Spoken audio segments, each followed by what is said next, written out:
প্রস্তুত প্রায় শেষ। এখন অপেক্ষা শুধু রেজাল্ট প্রকাশের তারিখ নিয়ে।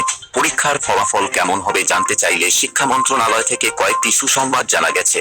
বর্তমানে শিক্ষার্থী, অভিভাবক সবাই পরীক্ষার ফলাফলের জন্য দীর্ঘ অপেক্ষা করছে। তারা চাচ্ছে খুব তাড়াতাড়ি যেন পরীক্ষার ফলাফল প্রকাশ করা হয়। প্রত্যেকের শিক্ষা বোর্ড পরীক্ষার ফলাফল প্রকাশ করার লক্ষ্যে কঠোর পরিশ্রম করে যাচ্ছে। পরীক্ষার ফলাফল প্রকাশ নিয়ে শিক্ষা মন্ত্রণালয় থেকে সুখবর হিসেবে জানিয়েছে, গত কয়েক বছর করোনা ভাইরাসের কারণে অনেক ধরনের শিক্ষার্থীরা সুযোগ সুবিধা পেলেও তাদের রেজাল্ট অনেক ভালো ছিল।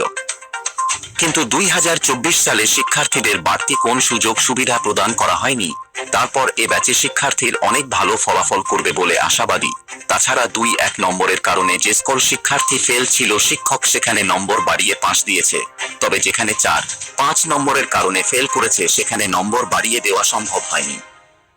রেজাল্ট প্রকাশ নিয়ে শিক্ষা মন্ত্রণালয় থেকে বলা হয়েছে,